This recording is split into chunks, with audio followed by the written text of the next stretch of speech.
All right. Well, welcome everyone to today's event on ethnography and information science, hosted by the Rutgers Digital Ethnography Group, what we like to call DUG.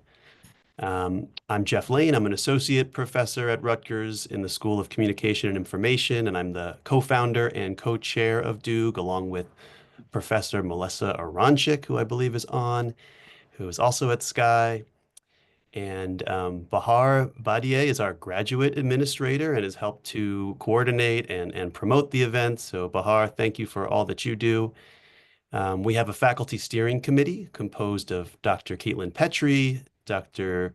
Yoni Rivera, and Dr. Youngrim Kim. And we have been around Duke for, this is our fifth year of existence. And our programming is designed to bring together nationally and internationally leading scholars and the community that has really kind of bubbled up and formed around digital ethnography. And to talk about how we do ethnography in and for this digital era. How do we carry out our fieldwork online and offline in relation to a variety of social and technological changes in the way we live, work, and communicate? And also, how do we make sense of our data and how do we disseminate our ethnographic research? So we are very much committed to developing through this fellowship and through this community of which we are thrilled to have a part in the principles, the practices, the ethics of digital ethnography. So we usually do two public events each semester. This is our second event of the semester. And we also organize internal supports for the group, such as workshops and writing groups. And we've convened panels and pre-conferences at international venues like the Association of Internet Researchers, or AIR, and ICA, International Communication Association conferences. And so yeah, I want to share in the chat our website where you can sign up for our mailing list to receive invitations to events like today's event. And I'll also pop in our YouTube channel where you can watch videos of past events on topics like demystifying the dissertation to book process and ethnographies of the datafied state. So let me pop that in the chat here. We tend to have a live, vibrant chat going during our events, which is a good thing. And if you have questions or comments that you'd like to share along the way, you can put those in the chat. Bahar will be keeping an eye on the chat. Okay, so today's event on ethnography and information science and the very distinguished speakers we have, I'm especially excited about because I want to learn more about how ethnography is organized within information science. And we haven't until today really taken up the tradition of information ethnography in our public events. Having just co-advised with Dr. Marie Radford, who I see on the call here, a finishing doctoral student in LIS, Kaitlin Montague, who did a really awesome dissertation on the information lives of vehicle residents in the Western US. I couldn't be more curious to learn more about ethnography and information science and in the different domains of information science. So I'm going to turn it over now to the organizers and moderators of today's event, Kaitlin Montague and Dr. Alex Liu, a faculty member in LIS, Library and Information Science, at Sky, who is putting the finishing touches on his first year here. And I will allow Alex and Kaitlin to introduce the event and our esteemed panelist. And I'm going to go to mute. Thanks so much for that intro, Jeff. We're very excited to bring this panel to you all today. Thank you for joining us for Ethnography and Information Science.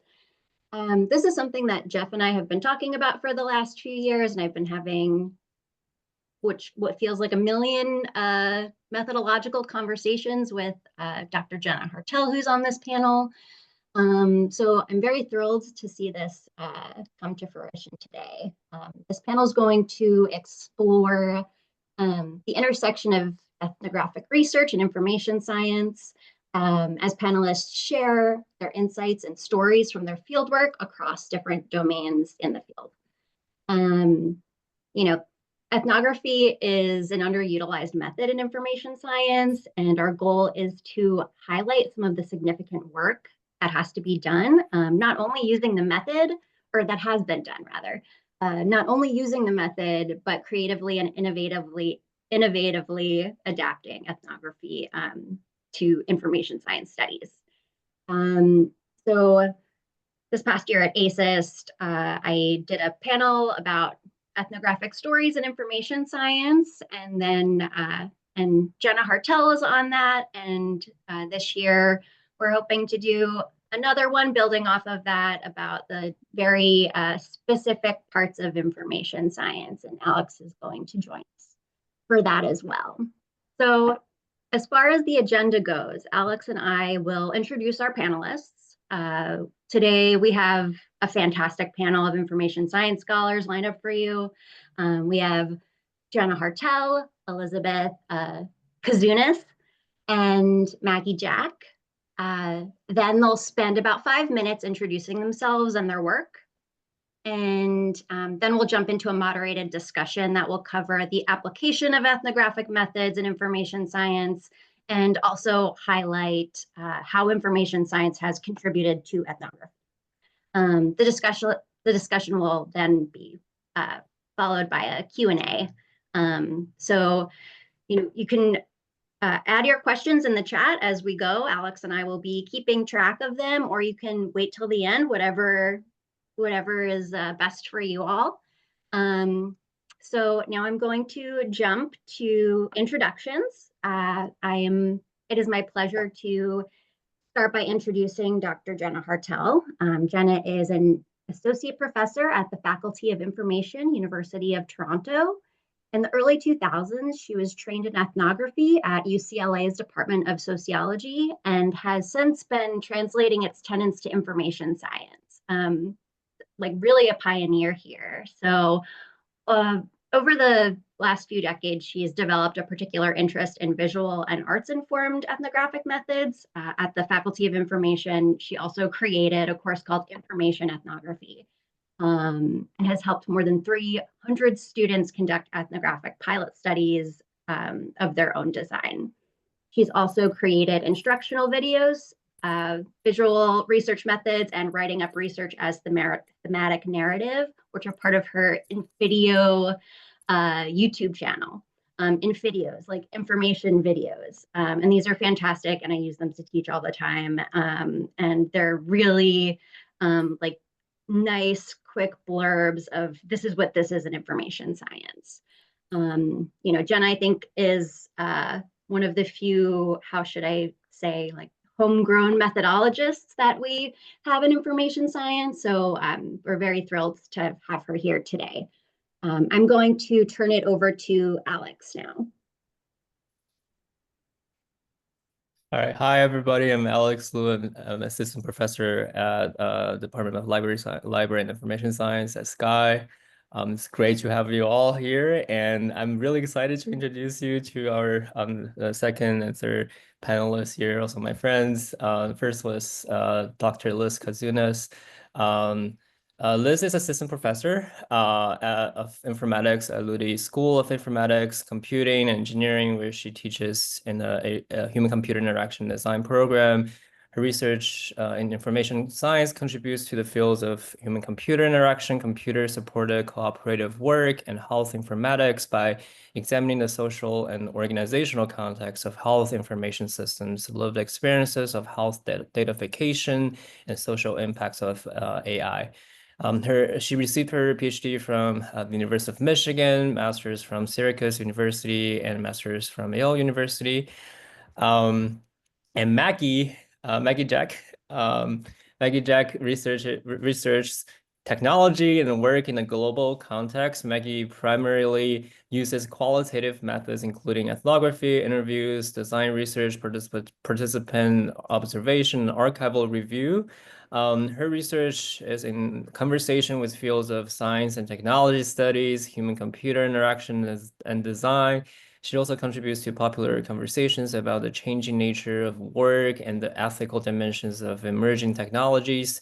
And also Maggie's first book, Media Ruins Cambodian Post-War Media Reconstruction and Geopolitics of Technology, was published at MIT Press in May. If you haven't checked it out, definitely take a look at it. It's amazing.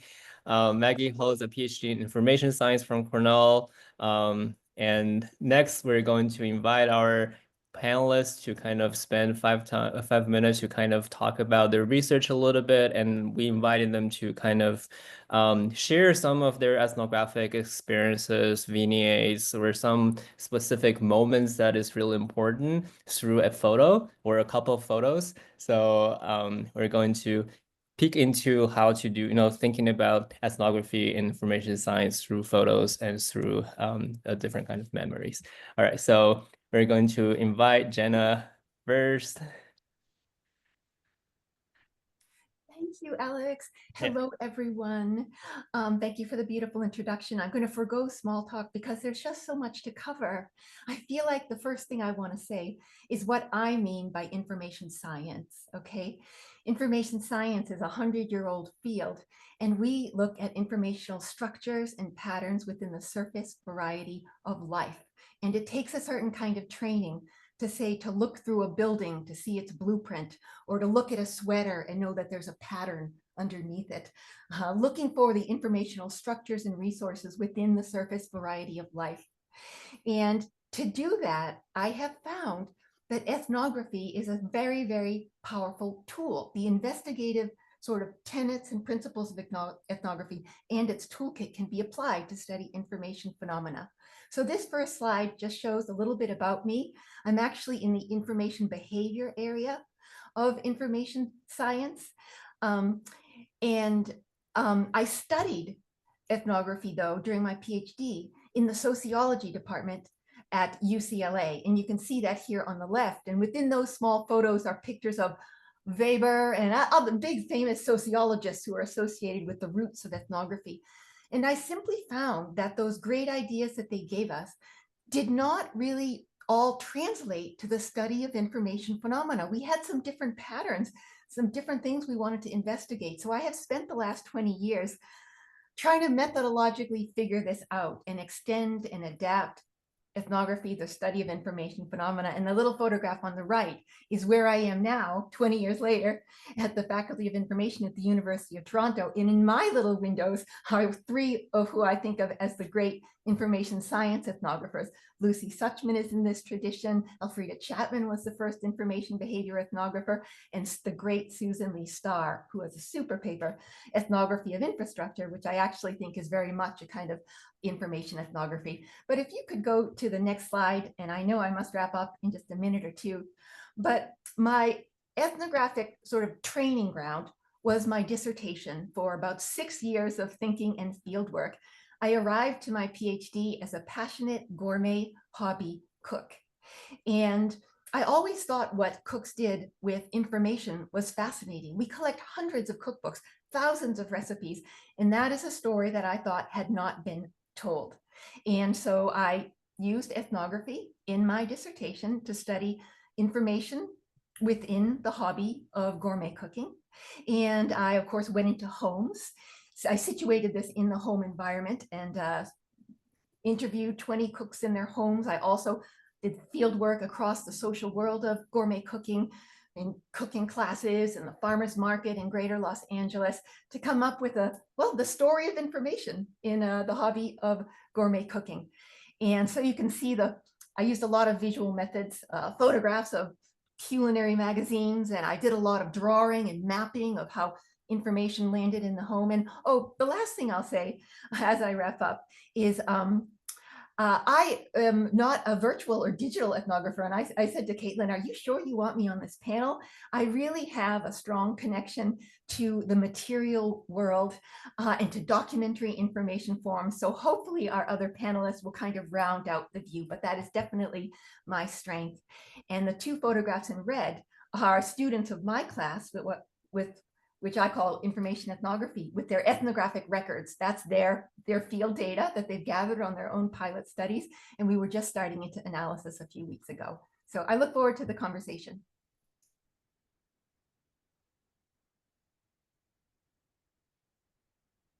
All right, thank you, Jenna. So now let's welcome Liz. Hey, it's really great to be here. I appreciate the invitation to speak about my work. So I would say I'm coming from the space of more the HCI, human-computer interaction area of information science. As noted by our previous speaker, it's a broad field that incorporates a lot of different, I think, scholarly communities and perspectives. I would say if I'm trying to summarize my work, that I'm really interested in understanding people's everyday interactions with health information. So sometimes this is looking at how people are using information to access healthcare services, or looking at data tracking and how that impacts living with a chronic illness, or sometimes even just about like the way that shapes our communication with our doctors or nurses in our communities. I say more recently, I've been looking at how AI is shaping healthcare experiences and mediating sort of people's everyday experiences of health. I would also note, in terms of my background, I think relevant to this discussion, before I came to information science, I had a background in the humanities. And so my earliest experience with ethnography as a method was in the field of religious studies. I think some of those interests have carried over into moving into information science and HCI, particularly really trying to understand the various meanings and significance of information for people. As well as trying to understand work practices and what makes work worth doing. And also probably questions around dissent in various communities. And I think that's important kind of in a lot of healthcare experiences. So in the next slide, I'm going to share a slide from one of my past projects that Alex asked me to speak about. And the photo I'm sharing today, it was taken in Jackson, Michigan. And this is a small city of about like 30,000 people, like 70 miles west of Detroit. And it's a city that has these deep ties to the automotive industry, but is also kind of known locally as a prison city. It has this long history of housing state prisons in Michigan. And during my time there, doing an ethnographic project, I was able to conduct interviews with people living with behavioral health conditions, talked with clinicians and therapists and community healthcare workers. And I also spent a lot of time attending local governance meetings around behavioral health in the city. So going to what they call behavioral health action team meetings and observing different care managers in practice. These were nurses and social workers in the local healthcare system. And I wanted to, in part, share this photo. This is the Family Service and Children's Aid in Jackson. It's an organization that offers this range of behavioral healthcare programs for residents, like counseling or substance abuse treatment, forms of peer support. And I was thinking, this photograph always stuck with me from my time doing field work. And I think it captures some of the sort of loneliness and isolation of living with mental health conditions in this particular community of Jackson, but also, other Rust Belt sort of blue collar communities that I was working with. And I wanted to note here that, I think, in this kind of project, it really became obvious that care wasn't completely absent. It was very much, there was all these local medical worlds and social services. But the path they were offering towards treatment for many felt very impenetrable and often opaque.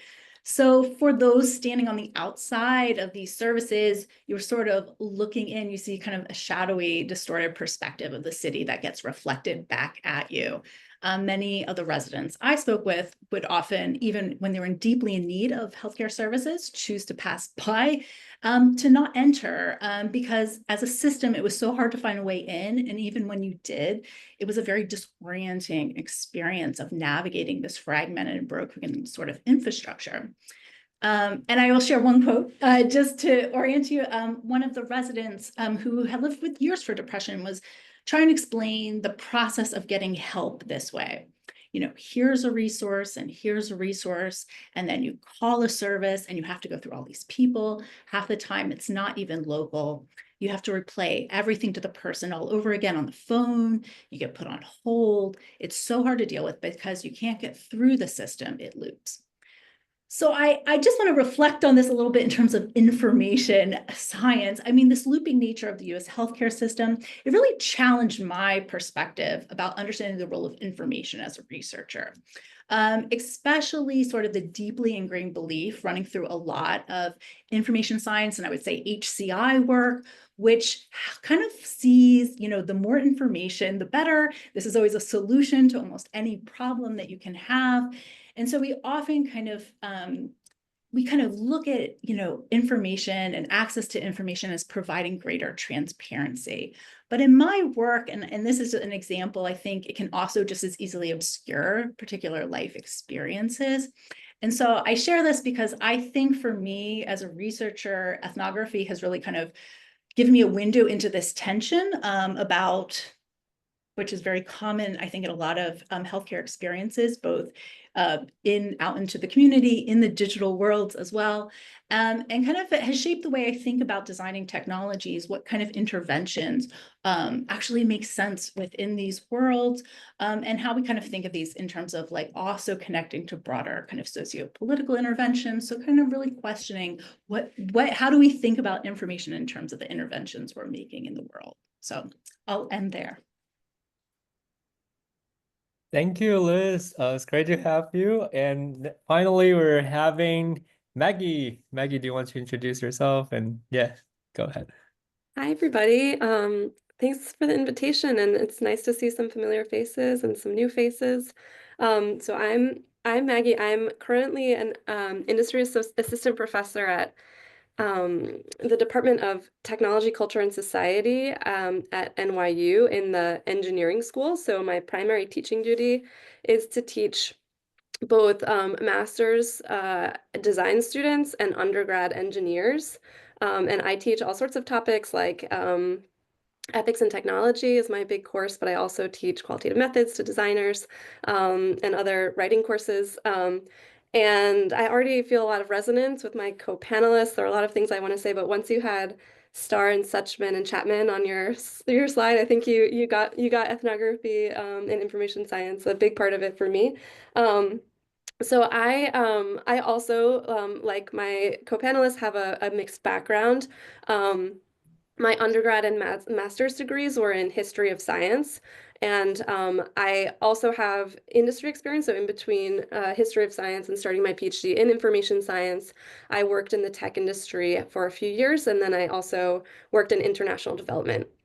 As a PhD student, I had a minor in anthropology, even though I also really relate to science and technology studies as a core audience of mine. I also, I like Liz, I'm also involved in the HCI community. So those are two of my core, when I think about the audiences I'm writing for, I often point to those two, although, information science is a bit of sometimes can be a bit of a diffuse discipline. So it will be interesting over the course of the next, over the talk to just kind of see how different people are landing on it. I usually think about myself as an ethnographer of technology, but technology very broadly construed. So both historical and contemporary technologies, and one thing I like to do is actually show the continuities between older technologies and more contemporary digital forms. I also relate very strongly to the theory of infrastructure, and I use an infrastructural analysis quite often in how I think about information ethnography. I also just wanted to give a quick definition about how I think about ethnography before I give a quick little, just a little snippet of some ethnography I've done.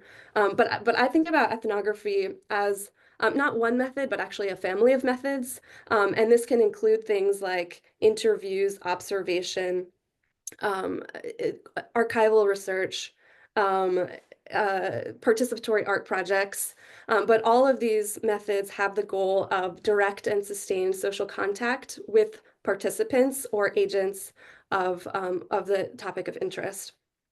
The other part of ethnography for me, though, besides just these methods, is also richly writing at the encounter. So thinking about how writing is a core part of ethnography and how we consider our positionality and our own voice as a part of the ethnographic method, and thinking about writing as a creative process. I think those are all core to thinking through ethnography for me. So maybe I could ask for a slide change. Okay. So I'm just going to read like a little bit, like a minute, I think, from my book, just to give you a sense of how I have thought about ethnography in this project. In August 2017, the architectural historian Lok Sok and I walked down the old colonial street 2.5 in Battambang to visit Mon Chai, who's a painter and a musician. And you can see the image on the top left side of that street. As we walked up to his home and studio, Lok Chai was painting a small figurine of a ciclo on the sidewalk outside of his house. Some kids were sitting around him, watching him paint. Lok Chai is famous for being one of the few people still alive who painted posters for 1960s Cambodian films. He grew up in this neighborhood near many of the old Battambang cinemas and hung out with older people working in the film industry who taught him how to paint posters. Here on the right, you can see an example of one such poster.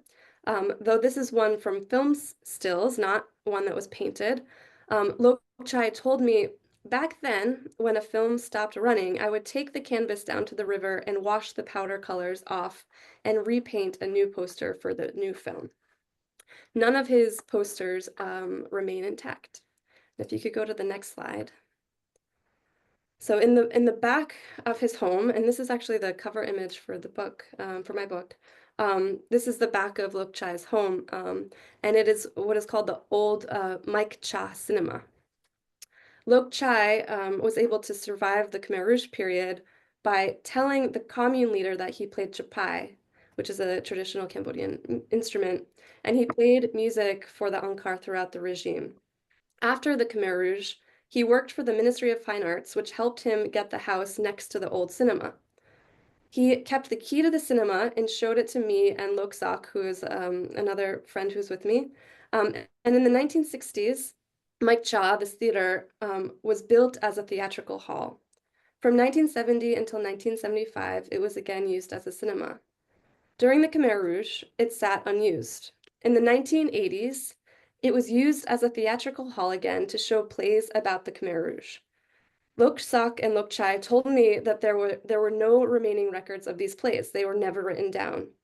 One of the most famous was called A Prison Without Walls, which was about when the Khmer Rouge took power, the life of the people during that time, how they treated the people, the cruelty. The play went until Liberation Day. Now, as you can see here, the theater goes again unused. Mike Cha is an example of what I call in the book media ruins. The seats are broken, the bricks holding the screen up are crumbling, and the paint highlighting the 1960s modernist craftsmanship is chipping. The wooden roof has holes that let light in. The light streams through the air, illuminating particles of dust. The gray concrete walls are stained with dirt, smoke, and tar. A ripped white cloth stands in for a screen at the front of the hall, gently rippling with drafts of wind.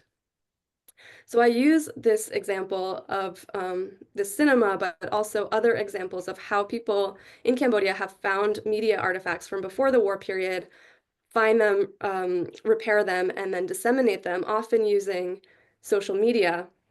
I call this infrastructural restitution, which I define as the creative reconstruction of historical media artifacts, which acts as a mode of healing and a subtle form of political action. And in the work, I move between different methodological voices. I use ethnographic writing, but also history, using both oral histories and archival research in order to shed light on the problem from different voices. But I hope that I can just show from this really quick vignette is the way that by evoking a scene or evoking characters, you can illuminate theoretical distinctions so that a reader can appreciate it differently. And in ethnographic writing, from my perspective, I'm not hoping that these theoretical insights will be generalizable, and by that I mean like immediately repeatable in a different case, but instead that they could be potentially transferable so that people could think about them and think about how this might relate to a particular situation that they're looking at. So I think I'll end there. Thank you so much, Maggie, and thank you to all of our panelists for your introductions. I think the three of you paint a really beautiful picture of the diversity that exists in information science, and then how unique each of you, and how each of you went and about studying information science through ethnographic methods in very unique ways. So with that, I'm going to start some of our discussion questions. The first 3 questions are going to be about applying ethnographic methods in information science. And the first is, how do you define or understand information ethnography? And Jenna, I'm going to ask you to start us off. Okay, I think it's first important to say that this is no claim to be inventing the use of ethnography in information studies, okay? Because human-computer interaction, computer-supported collaborative work, the design area, I mean, they've been using ethnography for 30 or 40 years. So let's be perfectly clear about that.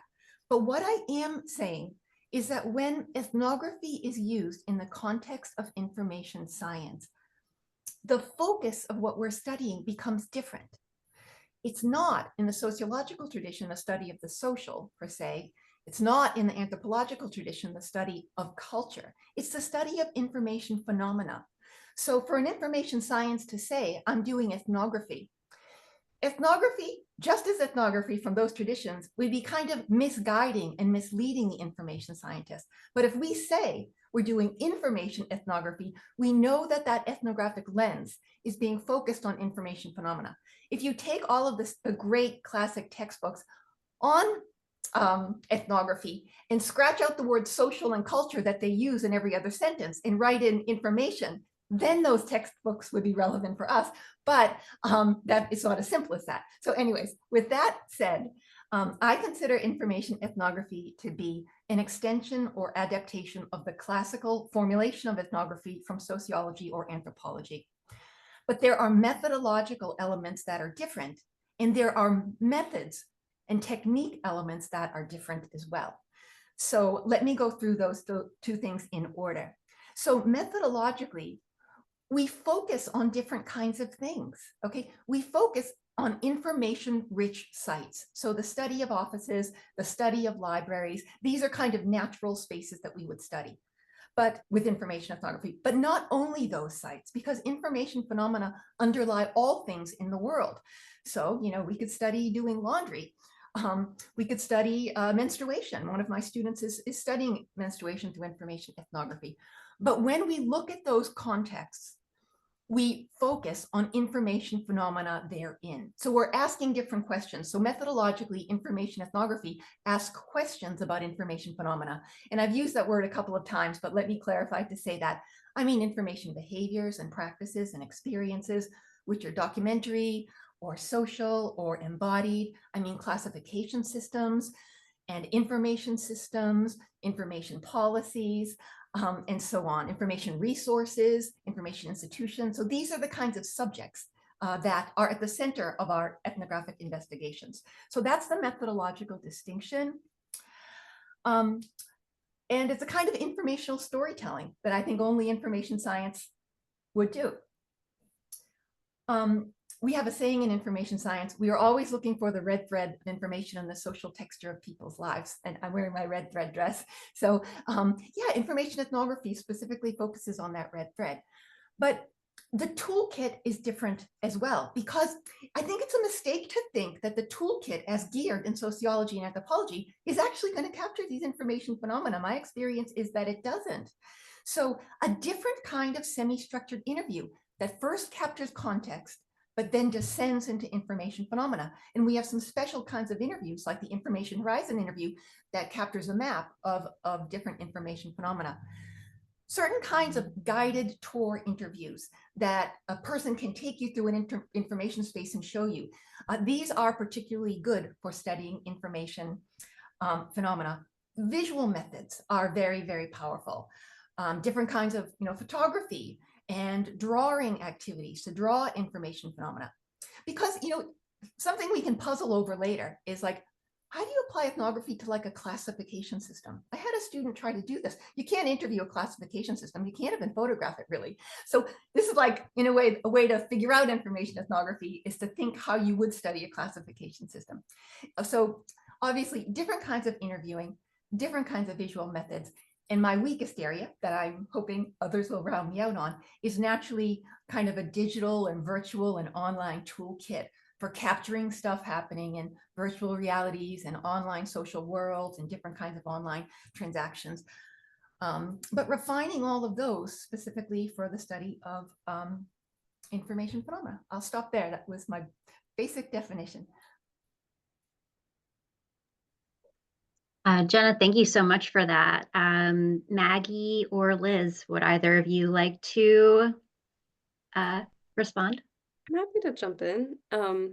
Again, I'm going to offer just a slightly different, I mean, I love hearing your answer, but I guess my orientation is a little different the way I was trained. I think that when I was trained in ethnography, I was, again, trained from an infrastructural perspective, so kind of working from the STAR tradition primarily. And so when I go about thinking about a project, I often think about it in kind of three main buckets, I guess. The first is, and this is coming from like an infrastructural, like the way I think about infrastructural theory. The first is materiality. So like in thinking about the relationship between people and systems, like what material things matter, like what of the technologies, like hardware or software, or like the things of the material world or the interactions with the environment, like what should I be paying attention to there?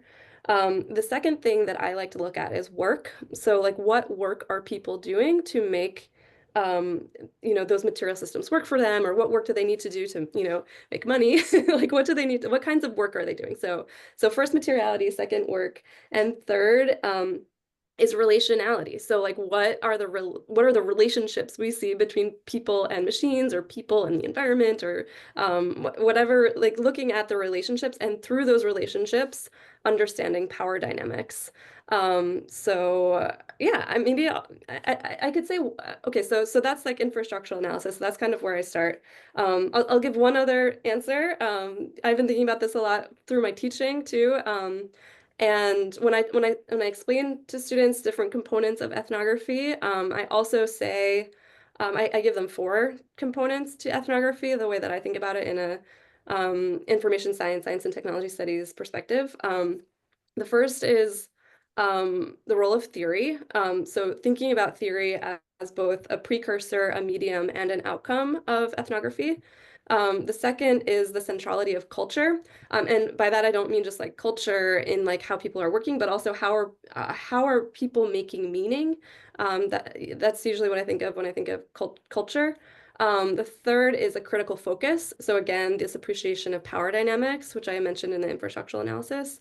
And then the fourth is a cultural policy analysis, or a cultural politics analysis. And by that, I mean, how can we think about ethnography as a way to make change, or what are levers in this ethnography? So 2 answers, but just more things to think about. And I would just add to that, I feel like I sit and sometimes like I share bits and pieces of both of your perspectives. I think this is a very interesting question, in part because even coming from an information school background in a master's program and a PhD program, I think this is something that people still are trying to figure out. Where I come from is like a symbolic interactionist perspective, and kind of thinking really deeply about how information is a part of our social world. So I can't think of that in isolation, but or something just to study on its own, but it's deeply connected, right, to people's lives and communities, homes and workplaces. I think that comes across in both of the comments previously.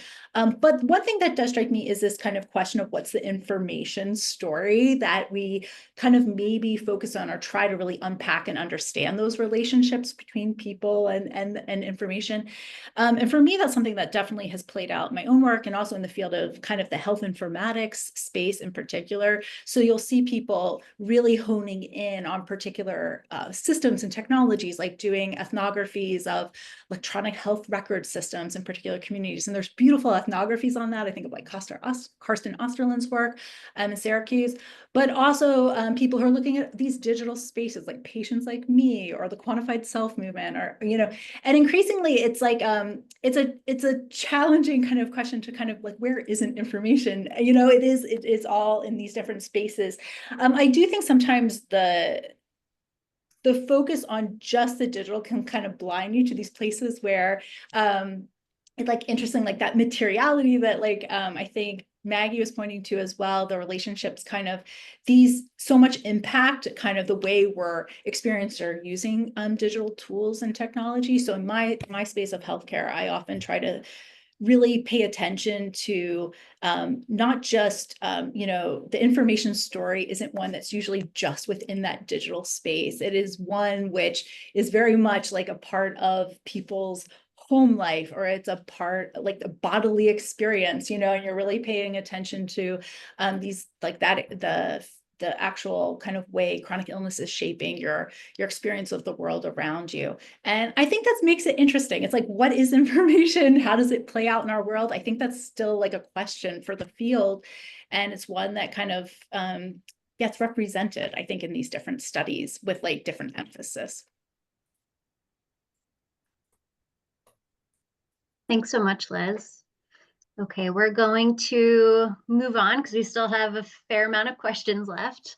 So in your research, what role does information play, and what forms of information are you tracing in your ethnographic work? Maggie, would you like to start us off? Sure. So again, I do identify a bit more as an ethnographer of technology than just of information, and there are overlaps, and there are ways that those two words I think are different.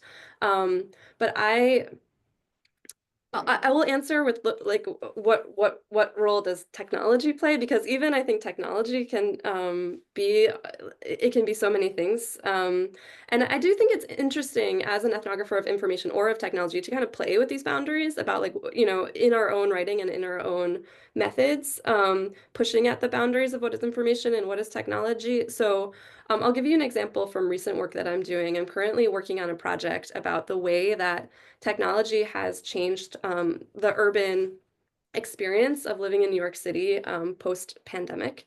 But I'm thinking about that in the way that we, in a couple of different examples. So work from home and how technologies have allowed us to work from home has changed our relationship to our space. So our apartments, but also our public spaces. Like, how are we going to the parks differently? How are we interacting with our neighbors differently, or are we spending more time in our neighborhoods? But also things like gig work technology. So like platform, like Uber Eats. So like Uber Eats makes us interact with a gig work driver differently, but also might alienate us from the way that we, might go outside to pick up food and interact with restaurant staff and understand kind of like where our food comes from. So I'm interested in like how these changes in technology have really changed our whole experience of life, but also the ways that kind of the political and the environmental and the public health contexts that kind of allow technology and life to co-constitute each other. So I think that there's a blurry line for where information is the focus of my research and technology is the focus of my research, but I think it allows me to look at a lot of things about life in the contemporary moment.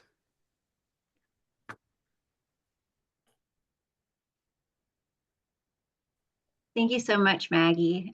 Jenna or Liz, would either of you like to jump in? Sure, I can real quickly. So yeah, this question, what role does information play? So I think the different forms of information I see in my work, it takes, again, many forms, digital and material. So this can look like formal medical records, like in an electronic healthcare system. This can look like handwritten instructions that are about like someone's medication regimen that are taped to the refrigerator. And this can look like a data commons where people are donating like blood glucose level from people with type 1 diabetes. I think all of those are represented in past projects and work. I think it's interesting because right now I'm looking at AI and machine learning technologies. And within that space, like what counts as sort of health information or health data, it's really quite murky. There's all these types of personal data right now that are being used as proxies for making health inferences. So you'll see things in this space of AI and mental health or behavioral health, the use of facial expressions, captured on video, or social media usage, text messages, location, even all being used in some ways as forms of health information. I find that like very, I mean, it's both interesting, it's both disturbing. I mean, there's a lot to unpack there, I think, as an ethnographic project and the types of sort of assumptions, technically, as well as sort of politically, how we're defining health information in these spaces. But I feel like the forms are ever increasing for me, at least in the healthcare space that I see. It's what isn't health information right now. And I'll pass on this one in the interest of getting to the audience part of the conversation. Okay, and one more question for me. What are the key benefits of adopting ethnographic methods in information science research? And Liz, I'll ask you to get us started here. Okay, sure.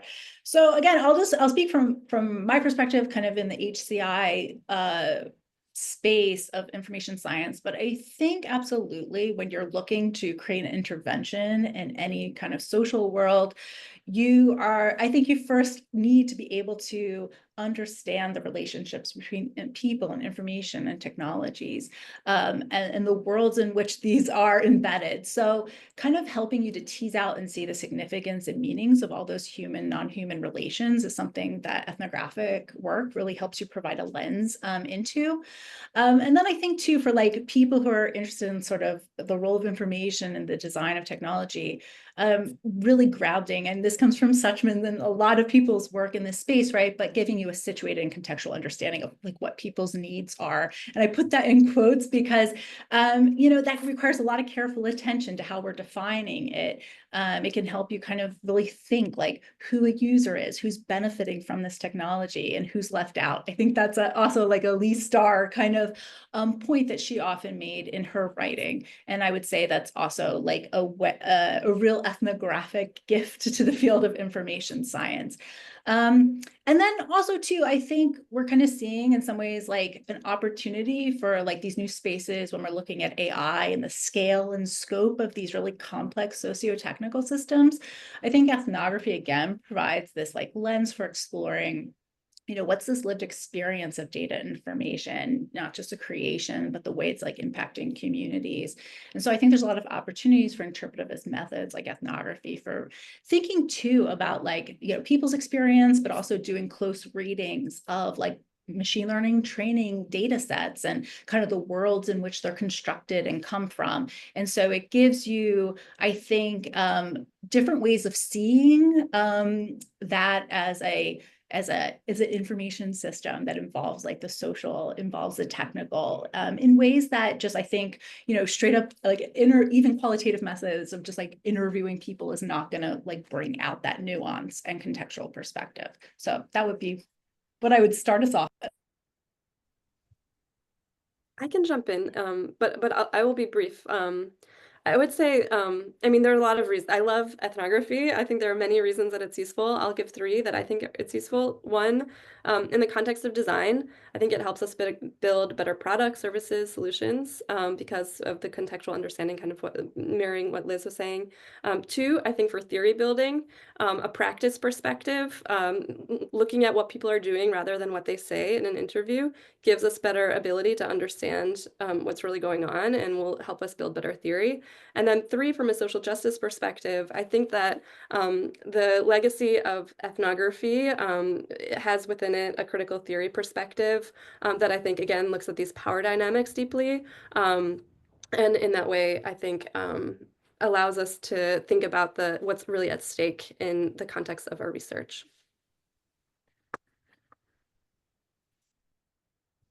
Yeah, so what are the benefits of information ethnography? So I think we tell the untold informational story and adopt a stance that it matters. And it's not a story that's told with care or precision in other disciplines. And if I could provide an example from my studies in the UCLA Sociology department, I was in a small theory class with Melvin Palmer. He's actually a famous ethnomethodologist that I didn't even know that at the time. I was kind of a visitor to this department. But he brilliantly assigned a paper by Lucy Suchman. It was a small group, like 8 students, and we all read it, and then we discussed the article. Everybody else in the room was a sociologist. And at the end of the conversation, someone says, you know what? she's a good researcher, and this is kind of interesting, but really, who cares? And what he meant was, who cares? It's all about these documents and these notes they're passing around to help the air traffic fly or something like that. Like, it just, that kind of work practice based on documents wasn't interesting to any of the sociologists. And I was really speechless. I couldn't even defend the information perspective at that time. So yeah, so we can tell those informational stories with precision and care. And just to echo Maggie, so we can create descriptions that can be mobilized to solve informational problems, which are some of the most pressing problems of this age. We can create better information resources, institutions, systems, policies, and we can better theorize and understand information.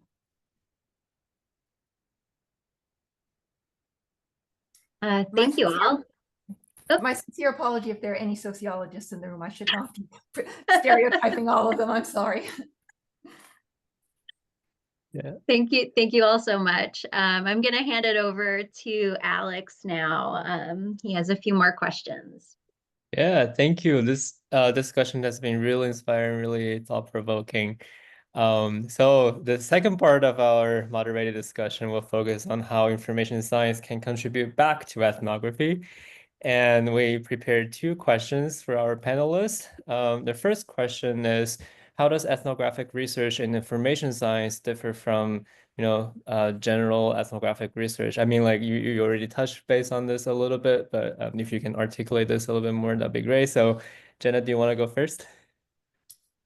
Yeah, I think this will be a fast recap. So if the other panelists could kind of be ready to go, that would help. So I would say that we share similarities, all the main tenets and values of ethnography. So a commitment to naturalism, contextualization of the research process, a commitment to holism and reflexivity and ethical research practices, the awareness of multiple perspectives, and in general, an inductive rather than deductive approach to the research, and a fieldwork-based research design. So I would say that we embrace those tenets.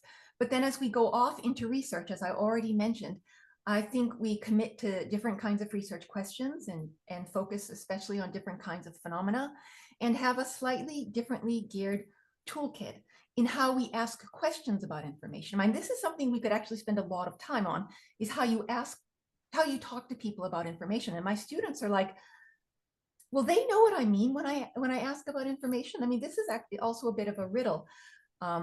We talk about it kind of so confidently and so clearly, but do people in all social worlds? Not necessarily. So how do we talk to people about information?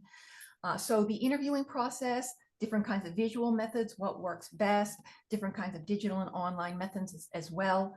So if you could picture kind of some similarities at the start, and then extension and diversification into different tools, but then I think we come back together in the end. I think the analytical strategies that ethnographers use, like I said, often inductive or thematic approaches, grounded theory kinds of approaches also apply. And one of the panelists also mentioned writing, and I also am very invested in writing and writing ethnographically, which students of our field are not often trained to do. It's kind of a specialist thing to learn how to write in an ethnographic way that honors our participants' points of views, that carefully represents the multivocality of ethnographic research. And my favorite source for this is Emerson, Fritz, and Shaw. If you could write that in the chat, brilliant insights into the multivocality in ethnographic research. So I think at the tail end, we kind of come back together with information ethnography to finish the project. I'm sorry, with regular ethnography to finish the project. But I'm now curious to hear other views. Liz, I'm happy to go, or have you go first? You can go. Okay. I'm going to answer this in a really practical way. I was trained, actually, when I took ethnography as a PhD student, I took it in the geography department. And I am affiliated faculty in anthropology right now. My minor in my PhD was anthropology.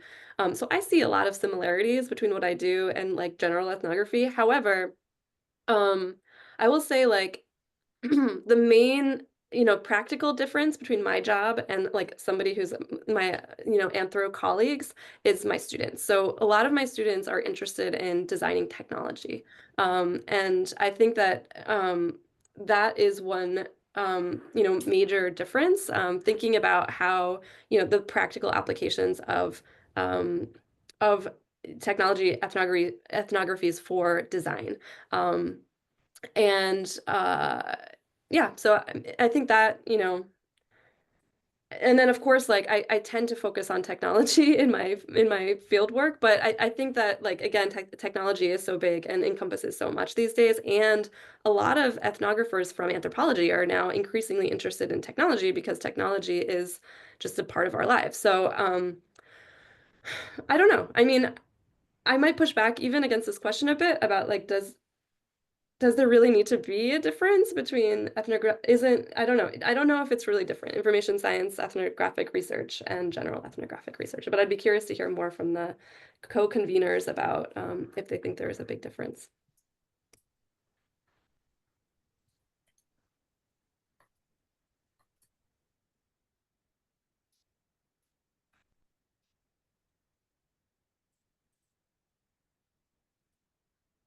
Yeah, thank you, Maggie. Liz, do you want to add on as well? Yeah, sure. I think, Maggie, that was like a really important maybe distinction, that applied nature of a lot of the ethnographic work. So I don't think the methods so much are different in terms of like it being like a theory method package or things like this. However, I do think within like fields like HCIC, CSCW, there's like this tradition of sort of applying ethnographic methods for the purposes of system design, right? So I think the eye towards maybe particular parts of that experience become emphasized in that applied work. And certainly there is a sense in like some kind of fields like where we're not necessarily going for years like into the field. Sometimes these are shorter kind of engagements in a field site. I think that has like, depending on the project itself, that can have benefits, that can have drawbacks. Certainly there are people who spend a lot more time in the field in the field of information science, but I think in like some of these more design-oriented information science fields, that's less so. And so I think there's like questions about like what you gain and what you lose in kind of applying these methods. And I would also say too, like, I mean, this question like of kind of what we offer back to ethnographic research. I know there's applied tradition even within the ethnographic and anthropology and fields like this. So I don't think it's necessarily like wholly unique, but I do think the sense of, at the end of the day, if you're going to build something, design something, intervene back into the world, like those stakes are different. Like I mean, we're also offering theory and ways of being able to increase like our nuance and like discussion of information and of design of technology. But there's also that kind of that real question of like what happens when these systems go out into the world. So I think that's quite like, it's an interesting like area to like consider. Kaitlin, if I may just jump in quickly here. But I think, for example, there are some specialist information ethnography techniques that one would use in photographing information in the home. And for a paper I wrote about this, I created a little cheat sheet of tips that I'm going to just drop into the chat right now and that I share with my students. So you're going into a home with a camera, open drawers and cabinets and photograph inside things. Okay, so that's a tip. Look inside things and take photographs because information tends to be kind of tucked away like that. And also consider the nested quality of information, that there's often a collection, and within that collection is an individual item, and within that individual item could be individual pages of documents. So thinking in a nested way, these are the kinds of small adjustments to technique that I just think should be taught to people studying information. Thanks. Thank you, Jenna. Thank you, everybody. Yeah, so our final question is, as information science scholars broadly construed, information science itself is so broad, ethnography is so broad as well. So The final question goes, what unique sensibilities and perspectives do information science scholars, or can information science scholars bring to ethnographic methodologies? Yeah. Maggie, do you want to go first? I'm happy to. So I might contradict myself a bit from what I said last. I think that even though I think technology is a part of our world and many anthropologists are studying it now, I do think that information science ethnographers have been studying this for longer. I think that information scientists have been doing digital ethnography for longer. I think that there's more of there's more practice and more thought about things like using social media as a form of data, using one piece that I think about a lot, or one of my when I was early PhD, I read Jenna Hartel's Field Site as a Network, which is based on Marcuse's multi-sided ethnography paper, and I think that but Hartel, when she wrote this, it was really integrating a multi-sided ethnographic approach, which is pretty standard now across all the ethnographic traditions, but she adapted it for information science to thinking about the internet and the internet as a place that we can do our research. And I think now, like, this is something that, again, like across ethnographic disciplines, I think that using the internet as a part of our ethnographic field and thinking about the field site as a network is something that is, it's fundamental, I guess, in the world that we live in today.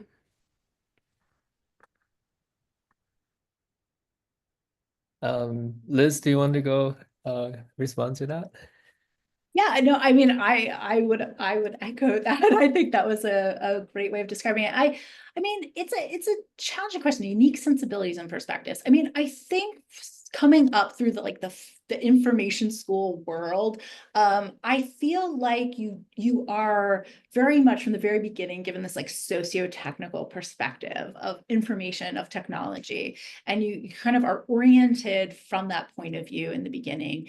And so there's this careful nuance that really in how we understand and conceptualize information, again, as part of our social worlds, as part of the socio-technical system. So we're looking at like where information comes from and the politics of how it's categorized and the social and emotional meanings it holds and the power it has in shaping our lives.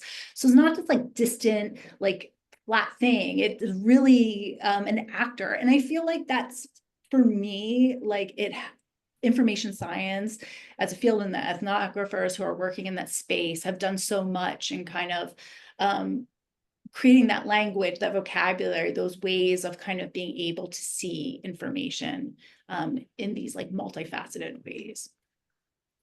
If I could add to this too, I think information scientists have a lot to offer all ethnographers because we are information collectors and information managers and information organizers. And when you're doing ethnography, you actually end up with a substantial, well, Spradley would call it an ethnographic record. There can be hundreds of photographs. There can be hundreds and hundreds of pages of documents. I mean, I kept elaborate folder systems, both digital and print. It's information management. So I find that my students who are in information science actually do a very good job at the tail ends of their studies when it comes to managing the ethnographic record.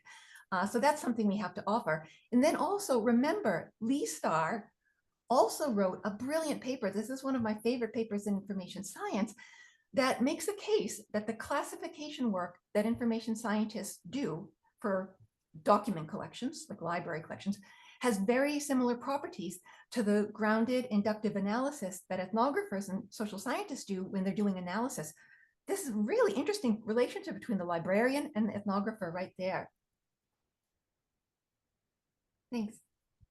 Thank you, everybody. So this concludes our moderated discussion, and now we're going to start kind of go through the open Q&A. So folks, please feel free to add your questions in the chat box, and we're going to read them. Kaitlin and I, we're going to take a look at the chat and also like ask the questions.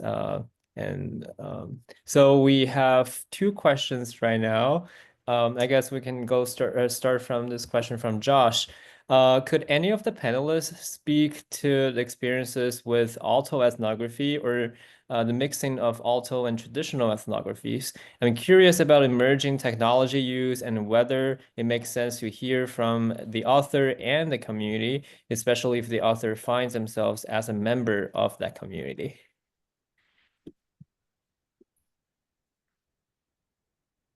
So if any one of you has anything to say about the different kinds of ethnography, especially the mixing of alto ethnography and traditional ethnography, feel free to answer a question. I'll jump in. I just wrote my first mixed ethnography paper. I'm going to be presenting it at our house, Critical Computing, in August. I was writing about the way that technology-mediated work affects our relationship to place-based environmental action, based on a community garden that I've been involved with for the past 5 years, and how people who work from home are involved. And I wanted to include my own perspective because I am a volunteer at this garden, and I also interview people and observe their work. But also I think since I kind of identify in this group, I also thought that my own motivations and being a participant would be useful to understand the broader trends. When doing this paper, I was reading a lot and thinking about autoethnography and HCI. And I really love, if you're interested in this, Kaitlin Williams has a good autoethnographic piece from Aarhus 2015, so 10 years ago, the last Aarhus. And it's about his use of quantified self technologies to lose weight. And it's really interesting about your question about emerging technology. I think that might be really spot on for you. Maggie, is that an anxious alliance? Yes, it is. Yeah, it's a great one. Yeah. Thank you so much for that, Maggie. I have a question from Daniel. What are the differences and similarities between information ethnography and data?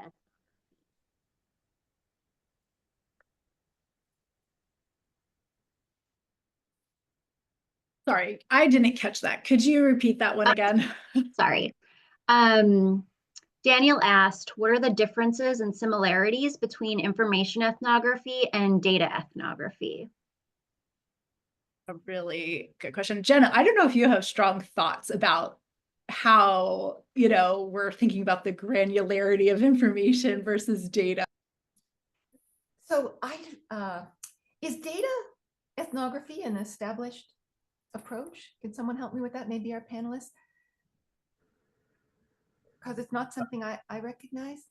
So it's hard for me to make the comparison to who's asking this good question, because I really don't have my mind around data ethnography.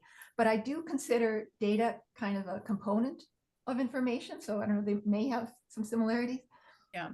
I think in the world like critical data studies, there's a lot of people kind of looking at these different, systems that are dependent on like data tracking or AI machine learning technologies, and how you kind of are able to understand them, both all of the sort of technical components, and there's real challenges in being able to do that, to kind of look into the black box of some of these systems and understand what is an algorithm? How is that shaping someone's experience? Who's designing it? Who's creating it? Who's sort of labeling the machine learning data set, and being able to, and that kind of classification has real consequences to the decisions that are being made. So I think there is like a rich tradition in thinking about it. I mean, in terms of what counts as information ethnography and what counts as data or critical data studies, I feel like that's a really blurry kind of line, and maybe there's a little bit more just I don't know. I feel like it might even be like a personal decision in how you want to frame your work in terms of what community you're speaking to. I think there's actually quite a lot of overlap. Can I just clarify? So great discussion points. Yeah, when you were discussing about information ethnography, just data ethnography came to my mind, and I read this a conversation that I've just shared in the chat about data ethnography, and I think it's pretty much on point about different traces of data in different socio-technical systems, including algorithms, classification systems, including our social media activities, and real world, or you'd call it classical ethnography methods. So I feel like it's a melange of a lot of things that are happening. So I was really curious about the granularity or what scale you would be looking at things from based on information ethnography and how it's been explained. But yeah, I think these are great points altogether. Thank you. Liz, do you have anything to add? No, just I would say there's like people really exploring like also mixed methods to do this work. So like drawing on ethnography, but also like how do you do a close reading of like a machine learning like training data set? Like, I mean, that's like a really tough question, you know? Like how far do you need to go under the hood? What are like techniques to do? And I think sometimes that's like kind of exciting drawing on ethnography, but also some interdisciplinary methods like work with data scientists to be to figure out how do we actually do this from an interpretivist sort of perspective. So I think in some ways it's also an emerging space when you're looking at big data, when you're looking at these larger scale systems of where does ethnography translate, where are its limitations, and like how to kind of think about kind of ways of adapting or using some of these techniques together. Yeah, thank you. Actually, along this line, we have a question from an anonymous attendee. The question is, what about ethnography of interactive generative AI systems? How is it different from studying the previous or more traditional kinds of information systems?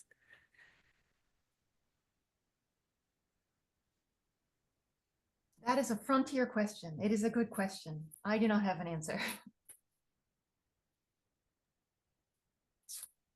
Me neither. I haven't worked on that, so I can't really speak to it. Although I don't see how it would be fundamentally different. I think, you know, I think we can use the same techniques, but looking at like another object as the point of focus for the research question.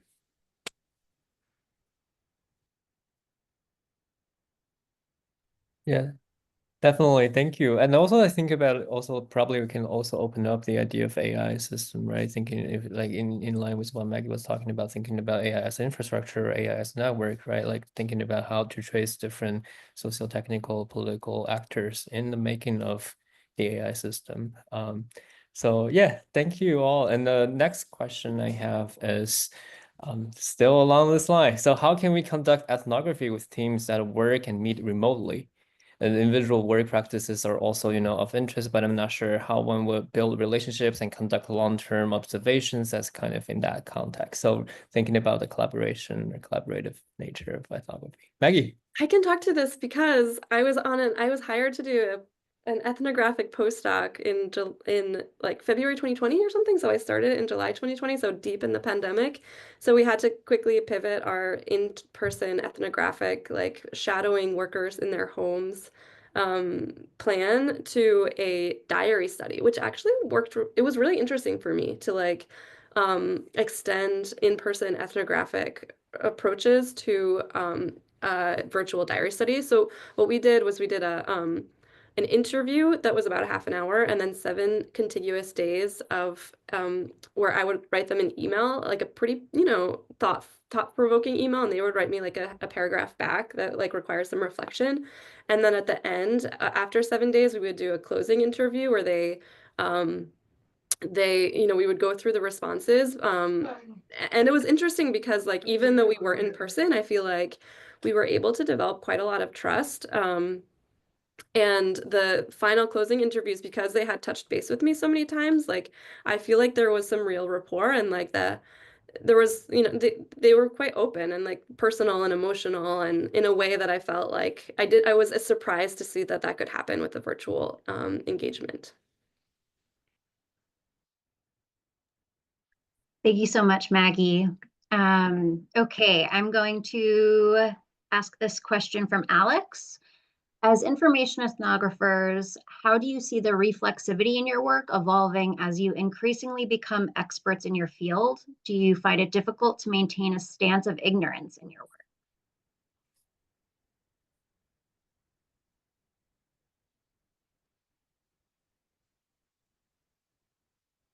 This is interesting. I feel like in HCI, there's been like more of a move for people kind of putting positionality statements in their work and things like this.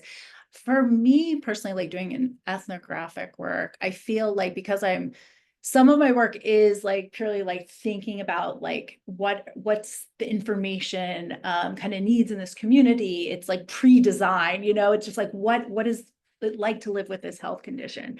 But there's also been work I've done where it's in part to create a system like for a hospital setting, or like it's putting that work out there. So I think a lot about like this is like my role as a researcher, but also a designer, and like what that means. And so for me, that's like something that I feel like doing ethnographic work has shaped the way I think of my role when I'm actually, if I'm contributing to an actual system that people are going to be used. So I was like in a children's hospital doing ethnographic observations for kids with bone marrow transplants. And I think the experience of like doing rounds, of being in those rooms with families whose kids were extremely ill, like 100% shaped the way I saw information, like as this like medical piece of data, but also an extremely emotional experience, and impacted the way I saw my role as a designer and kind of being able to support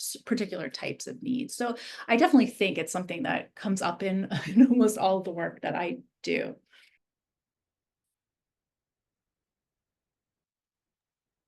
Could I jump in? Just, I feel like we're all trying to get our mind around this information ethnography idea. And truth be told, I kind of came to this session having taught the class, but I really haven't organized it like as a method or anything. So I feel a little bit uncomfortable even at this point. But as the conversation has unfolded and I've listened to the great panelists and watched the questions come up, a lot of the questions that are coming up are really about understanding complex, deeply embedded experiences with information systems, like how are people using artificial intelligence? Here's a question about credibility, verifiability, and transparency. Like there are a lot of questions in those spaces that involve information, involve technology, where ethnography could be illuminating. But that's never anything I've really touched with information ethnography. And I just kind of want to be clear at this point about that I have my students who have never done research before, ask ethnographic questions about their everyday lives, their daily habits, small problems that they have. What is informational when you break up in a relationship? This is one of the questions my students asked. The very round tools of ethnography can help to discover that. One student explored what is information in a relationship between a mother and a daughter if they're located in different countries. So see how these are very kind of open exploratory questions that ethnography can help, but I'm not so sure of what I'm saying to the application of some of these very sophisticated, kind of intense and layered environments that are coming up in the chat. I hope this helps us all think this through. Yes, definitely. Thank you, Jenna. I think like there in a sense there are some questions that really talks about, you know, like dealing with the complexity in the field work, or thinking about the relationships and how we kind of navigate those relationships, right? Like Sylvia has this question about thinking about developing relationship with interlocutors in the information or tech context. So her question is, what has struck you about building rapport with participants? How might that look like in a digital setting or information science setting, especially thinking about, Jenna, you mentioned, you know, everyday practices. We're thinking about the everyday settings, like how does that look like? Or even building rapport with probably non-human participants. How would that look like? Does any one of you want to jump in and answer this question? I could jump in. Well, I think that building relationships is one of the true joys of being an ethnographer. I mean, I don't think that sometimes I joke with friends that like who are also ethnographers that like it's kind of a personality type being an ethnographer. I mean, I raise this as a question because I don't really know, but it seems to me that you can't be an ethnographer if you aren't deeply curious about people, and you want to learn about people. And so like I think that like getting to know people is both why you do it and also like one of the core components of doing ethnography. And I think, you know, maybe the challenge with this in an academic context is that it's very time consuming and it also doesn't necessarily get recognized in the same way, especially if you're doing community engaged work or like social justice driven work. And I think for PhD students, this is like something kind of important to keep your eye on, that like um, relationship development as an ethnographer is going to be a huge part of your life, but it's not something that like, um, yeah, it's not something that you can easily put on your CV. But I also think that's not really why you do it. Like I think you have to do it for other motivations that like that you're very, that you're intrinsically interested in. Yeah. I'll stop there. Thank you, Maggie. Jenna or Liz, do you have anything to add about this? Just that I have been involved in work with like a almost a purely online digital like patient community where almost all those relationships were forged online. There was a few times where people met in person around a conference or an event, or a hackathon, but it was around like kind of building and sharing type 1 diabetes technology. And in that case, it was definitely, there was some connections being forged from people who had met in person, and they kind of became a key informants and introduced you to that community. I do think that it takes a lot of careful like relationship building to be able to kind of to build that trust with people when you're not able to like sit down and be able to chat with them. And it's like Zoom interviews or participating online. But I think a lot of it too is like thinking relationally. I like in HCI too about like what you're offering back. So like we were pretty careful about what we could promise and sort of, having access to this community, like sharing back some of the publications and knowledge we were creating. And so we were, as best we can, try to be really transparent about what participating in the study actually meant and what, we were sort of asking people to share and why. So there was a lot of that type of work, especially initially, because a lot of researchers were interested in kind of working with these groups, and people were invited to be a part of endless studies, like some ethnography, some not. And I think there was a lot of kind of skepticism and kind of, probably rightly so, about like, well, what do you want from us, and what is that going to look like in terms of as a relationship? So a lot of kind of careful and I think thoughtful work in kind of being able to be transparent about that. And if I could throw out in these last few minutes, because I feel like the conversation would be incomplete without it, is that a part of all of this is how we train and teach methods and ethnographic methods. Typically not taught at an undergraduate level, maybe taught in some master's programs, but otherwise people in information programs have to go outside of their faculties to get deeper training in ethnographic methods, and how that colors their thinking and their learning. I think this is a part of the conversation. If we had another half hour, maybe we could talk about it. Maybe we should do another panel, just talk about how to do ethnography education in information science. There you go. Yeah, Kaitlin, do you want to go through the last one? Yeah, actually, this is kind of tying back around to a bit of what we were talking about before. Sylvia had mentioned, do you think that there's any limit to what ethnography can explore? And I'm thinking back to when Jenna was talking about her students and like studying relationships and breakups, and what are your thoughts? I'll answer this. I think that if you're looking for something generalizable, ethnography is not for you. I think that like there are certain research questions that are not answered well by ethnography. You might be better suited to some sort of quantitative analysis, survey. Yeah, interviews. Yeah, and I'd add to that, like for me, like there's like ethnography is super helpful for understanding the context, understanding kind of the situated nature of work or how people are taking care of themselves. But when it passes into the space of what are we building and designing, then like design methods can really be helpful, right? Like participatory design models or ways of getting feedback, understanding how people like design probes that might help people understand how this technology would impact and change their life experiences, things they would not want to be designed. So I think sometimes a blending, at least for me in the area that I'm in, is helpful of kind of seeing them as like partners, like in kind of trying to answer some of these questions.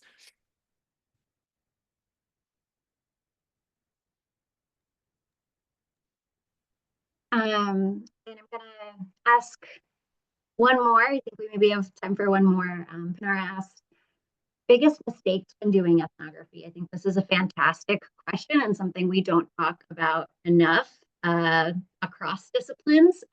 So if maybe each panelist could talk about a mistake they made when they were first.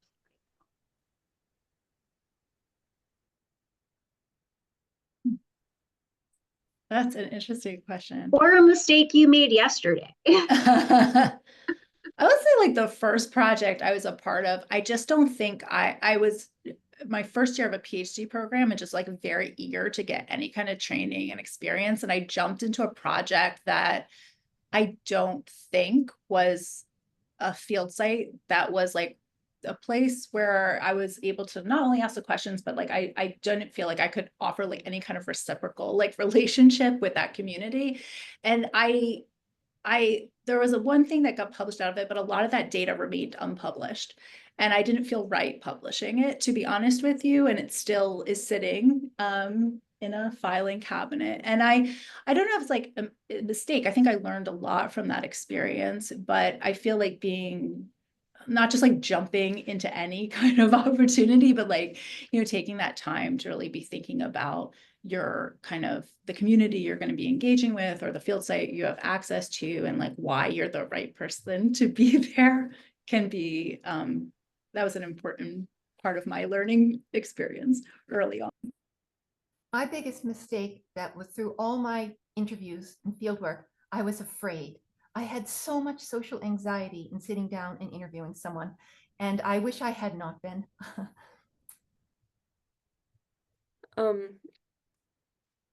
I've had both of those experiences, so I'll just say those are true to me too. But I'll say that not writing enough early on. So like after I do observation, like write the field notes right away, or like don't sit on it, like because otherwise like the further you go from it, like the less fresh it is. So I would say like write quickly and then do analytic memos often. It's just like so helpful for when you want to go back and like write the paper. Like if you write analytic memos like every week, there's so much like it's so much easier to write the paper in the end, and they're not that hard to do in the moment.